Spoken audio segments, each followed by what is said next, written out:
I asked ChatGPT to provide the best scientific arguments in favor of the germ theory, specifically against the terrain theory. The reason I did this is because ChatGPT is a perfect representation of the current scientific consensus. And this is the perfect way to dismantle all the frequently cited references and arguments in favor of the germ theory. And we see very clearly right away that there's a lack of the scientific method, there is a lack of scientific scrutiny, and there's a lack of science and empiricism in general. The germ theory has absolutely no foundation, and it is very simply refuted, which we will do in this video today. ChatGPT began by saying the germ theory of disease, which states that specific diseases are caused by specific microorganism, has overwhelming scientific support, while terrain theory posits that disease results from imbalances in the body's internal environment rather than pathogens.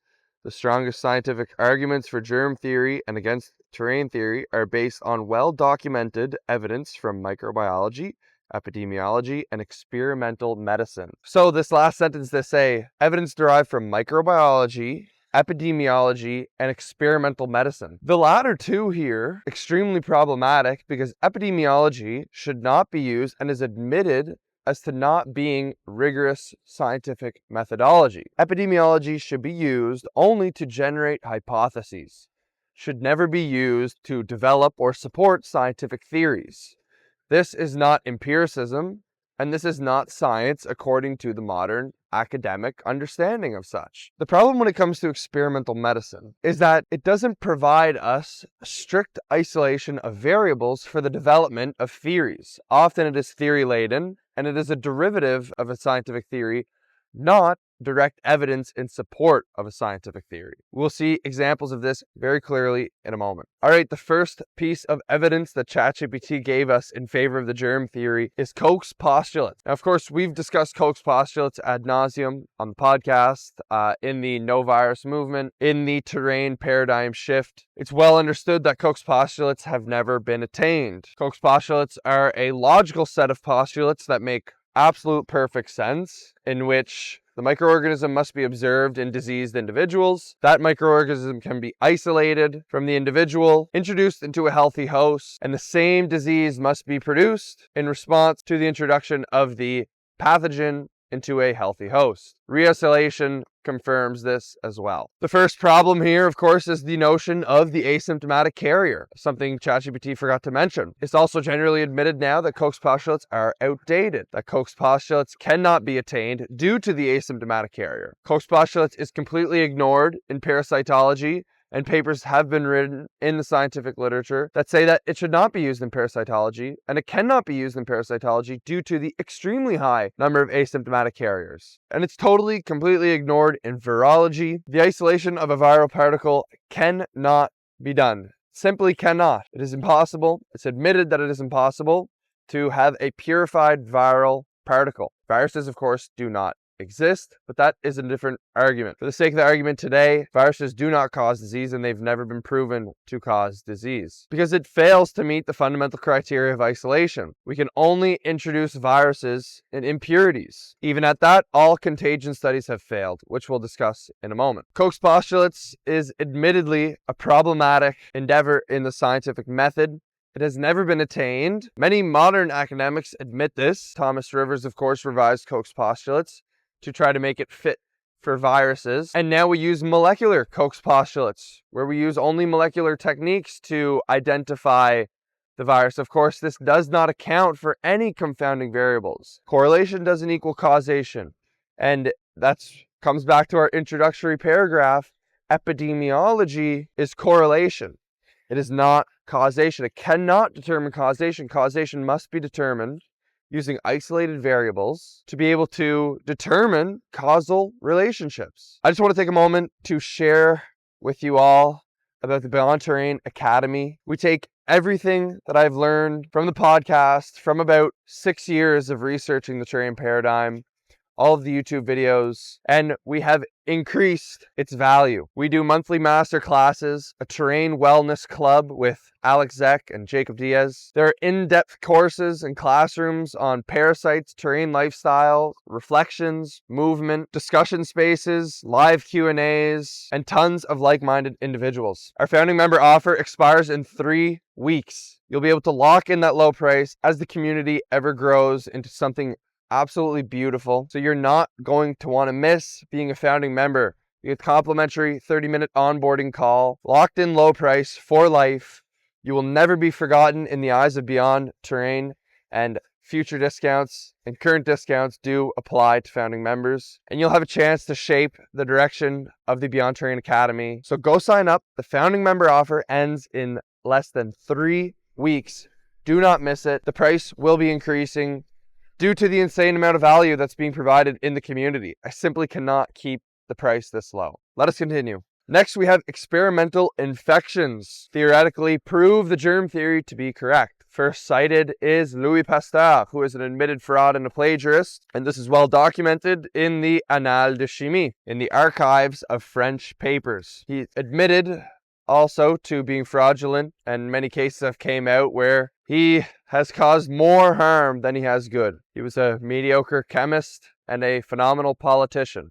But I'll leave that at that. ChatGPT cited Louis Pasteur as proving that anthrax is caused by the anthrax bacteria. Now, of course, Louis Pasteur's experiments seem convincing on the surface, and to those who do not go and read the original papers with any sort of scrutiny, when you do dive in, you realize quickly that there is a huge lack of the scientific method. One thing about Koch, Jenner, Pasteur, and all these original microbiologists was that none of them used proper scientific controls. There was always adjuvants and toxicities introduced with the introduction of the bacteria. These, of course, are known as confounding variables. The terrain understands very clearly that toxicity causes disease, and that microbes are the bystanders. They are the cleanup crew. And so introducing the true cause of disease, which is toxicity, with anything can provide the results that you desire. And this is why the empirical scientific method holds a certain amount of value. If I took a group of individuals, 100 individuals say, and I gave them all mercury to drink, but I also told them to hold this rock, and every time that they held this rock and they drank the mercury, they all developed some sort of poisoning. And so I developed a theory called rock poisoning. And so no one should pick up rocks, specifically rocks in this shape or this color, because not all rocks cause disease, but rocks of this color do. These are pathogenic rocks. And you see, look at my experiment. 100 people, they all developed the disease when they held the rocks. Of course, this is absurd. This is the logic that these original microbiologists used, especially Pasteur. His notoriety should be condemned. It is absolute nonsense what he has done, him and his colleagues, and he has allowed the perpetuation of a falsified and incorrect theory to shape the world that we live in. It's also said that this has been done with many viruses, but again, this has just simply not been the case throughout history. When we see controlled infection, we see unnatural methods such as the injection of fluids into the brains of animals, for example, meningitis or polio. That's how they determine that those cause disease. The same actually has been done for certain brain-eating parasites. They're injected directly into the brain to say that they cause disease. Again, there are some byproducts, and the method of intracerebral inoculation has been falsified, as the method itself, even with inert substances, can cause paralytic symptoms, fevers, all of the telltale signs of these brain central nervous system disorders. Should be noted that all contagion experiments have failed. I have a video summarizing a few of the key experiments throughout history here. Influenza patients exposed to healthy people, saliva exchange, mucus exchange, blood exchange, natural forms of infection, breathing on other individuals, sneezing, coughing, time spent together. None of these methods can prove transmission. None of them support transmission. None of them support contagion. Controlled inoculation can only produce disease when there is toxicity introduced as a confounding variable. That is why we use adjuvants in injections, in cupcakes, because when you develop a cupcake without toxicity, there is no overwhelming immune response. And so adjuvants are necessary to stimulate an immune response, but this is just a direct effect of the use of toxicity and the introduction of that into our systems through injection. The next point that ChatGPT brings up is the success of cupcakes and injections to prevent certain diseases. Reality of the situation is during epidemics, pandemics, these injections are always in conjunction with some funny business.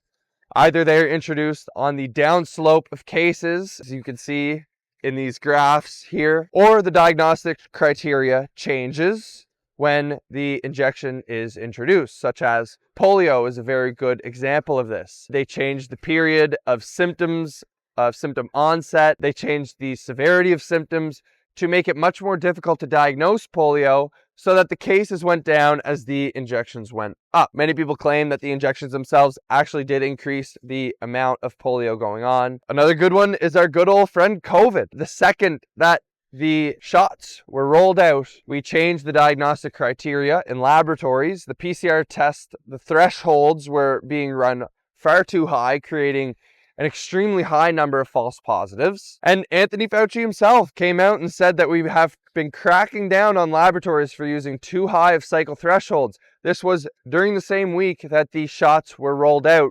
And so naturally, we saw a decline in cases. That alongside the lack of tests actually being conducted. It was a test-demic.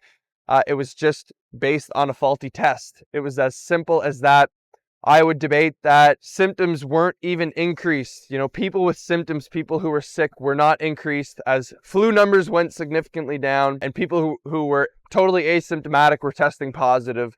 So it was just a faulty test-demic. Next, ChatGPT brings up the molecular and genomic techniques. Molecular and genomic techniques are circular. There is no starting point, especially in virology, because there is absolutely no way to isolate the genetic material. Regardless, genomics still is a circular endeavor. The results are confirmed by PCR, which are built on the initial results of the sequencing. So the sequence is confirmed by the PCR, which is confirmed by the sequence and created by the sequence, which once again confirms the PCR and the sequence, and the circle continues. There's no foundation, there's no starting point. PCR is a terrible method. I have probably 3 or 4 podcasts on PCR specifically at this point. The subjectivity introduced into PCR as a method is extremely problematic. When it comes to the use of molecular techniques in Koch's postulates, it's just total nonsense. They're just trying to backfill, to create methods to be able to support their theories. So they use the non-specific, overly sensitive PCR genomic molecular methods to prove Koch's postulates correct because they cannot do it in a laboratory in a controlled fashion according to the actual logic of Koch. Next, ChatGPT brings up antibiotics, and this is sort of in the experimental medicine side of things. It doesn't support the theory for one very simple reason. That killing the microbe removes the symptoms, yes. That is absolutely the case.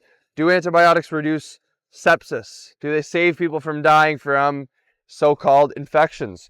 Sure, maybe they do. They certainly do not address the underlying root cause, which is toxicity, when it comes to infectious diseases. And so the individuals are left with the toxins stored in their bodies. However, they do not have the symptoms. So antibiotics very well kill microbes non-specifically. They wipe out the microbiome of the gut, and they do kill the so-called pathogens in question, the targeted ones. However, they do not address the root cause. And so if, hypothetically, toxicity could be a cause of infectious diseases, the moderns should consider this. If antibiotics reduce symptoms, according to the logic presented, it should be something at least considered in the argument. But it is not. It is used as evidence when it should not be used as evidence whatsoever. It does not support, because there are alternative hypotheses that falsify that idea completely, and they have been falsified. Antibiotics do not reduce toxicity. The toxicity gets stored deeply in the body for it to develop into chronic disease later on in life. The more you suppress acute infectious illness, which is the body trying to heal itself, symptoms are the body trying to heal itself, the more you end up pushing that toxicity down, suppressing it, and the body must manifest disease if it is in a disease state, and so the disease must come out, manifest, and it does so in different manners such as chronic illness. Infection control in public health, again, is touted as such an amazing advancement. Same logic applies here. Removing the pathogen doesn't remove the toxicity, it doesn't remove the true cause of disease, it just removes the response. Our bodies communicate with microbes. Our bodies understand microbes. They are part of our systems, and pathogens are a part of our detoxification and rejuvenation systems as well. They work with our macrophages, with our white blood cells. And so the microbes do act as an environmental signal. The microbes are not the cause because they're responding to a diseased environment. And so killing the microbe does cut off the symptom. It does cut off the healing process of the body. And so sanitizing everything, we are sanitized and sterilized from birth. Obviously, the state of health certainly gives us a very good understanding of what's going on with our health systems and theories, as we have the worst health at the highest budgets here in North America. It is said that Ebola and COVID are examples of this, that reduction in pathogens equals reduction in epidemics or pandemics. But once again, this is not science. Number 7, ChatGPT points out that the asymptomatic carriers is actually evidence for the germ theory, but this is unfalsifiable as it cannot be tested hypothetically in an experiment. What could the hypothesis be? I introduce a germ and nothing happens. Okay, I can make you hold a rock and nothing happens. I can make you do anything and nothing will happen. How is that a scientific experiment? It is an unfalsifiable claim. It is nonsense, and it is a backfill theory that is completely illogical, and it contradicts itself and the first rule of logic, the axiom of non-contradiction. A and not A cannot exist simultaneously at the same time in the same fashion. Yet a germ, the same species, the same pathogen, can both cause disease and not cause disease in the same fashion at the same time. And then, of course, the immune system argument comes in. And if we are basing it on this sort of immune system as being the fundamental criteria for whether or not disease manifests when a pathogen is introduced to a healthy host, then it is the immune system at the root, which is influenced by environmental and terrain factors. So we get back to the terrain once again. Within this is the idea and backfill once again of the latent period or the latent virus or the latent pathogen, that there's sort of this incubation period that you could introduce the germ to someone, and then a year or 6 months or however long it takes for a disease to produce, then it becomes virulent, then it becomes a pathogen. It was just in this incubation period it needed to develop its disease. Again, this is not supported by any sort of concrete evidence or scientific experiments. It's just backfill, and again, kind of unfalsifiable, again, as it falls under this introduce the germ, nothing happens idea, which is, it's not scientific once again. ChatGPT mentions cross-species and zoonotic transmission. Again, this has never been empirically demonstrated in any sort of fashion. It is just a theory. You test the monkey, you test the human, they both give positive tests, et voila, you have zoonotic transmission because that individual, for some reason, really liked being around monkeys and developed disease. It's epidemiology, it's correlation, it's observational. There's no isolation of any variable. There has been no transmission studies ever show any results, no contagion studies ever show any positive results in relation to the idea that a disease or a germ can be transmitted from an animal or a bug or whatever it may be to a human being. That discussion, of course, can be a little more nuanced, but we'll save that for another video. 9, we'll breeze over pretty quick. Epidemiological observations. Once again, this is not supportive evidence. This is used to generate hypotheses. This is correlation. This is exactly what science is not about. Correlation does not equal causation. It's like, I don't understand how ChatGPT even is bringing this stuff up here. You know, good scientists, and they do. Scientists do bring epidemiological evidence up. They think that epidemiology can be used to support evidence. It's confirmation bias. It just supports our theory-ladenness. You see the world in which you want to see the world. Of course, here we use ChatGPT as a perfect example of the scientific consensus. In my experience, these have been the exact arguments used to try to debate the terrain theory, which it's more of a paradigm shift, not so much a theory. And they are very easily refuted, unscientific. Many are unfalsifiable. Many have been falsified time and time again. Many are admittedly problematic or impossible to attain in the literature, in the empirical tradition. And so if science boasts itself as being scientific and empirically scientific at that, well then of course we have not achieved such things with the germ theory. The germ theory is one of the most problematic theories, if not the most problematic theories, because it justifies the use of toxicities to treat infections, which at the root are toxicities. Pathogens, in quotations, are responders. No one says that firemen cause fires. Bacteria may be at the site of disease. Firemen might be at the site of fires, but they do not cause fires. They are responders. They are responding to diseased environments. Make sure to go check out the Beyond Terrain Academy. The founding member offer does expire very soon. If it hasn't already, make sure you go claim your spot, lock in that low price. You are not going to want to miss out on Beyond Terrain Academy. Hit that like, share, comment, help the channel grow. Appreciate you all for checking it out, taking the time today. Send this to a friend. It's a great starting point for dipping your toes into the terrain paradigm. Thank you very much, guys. Take care.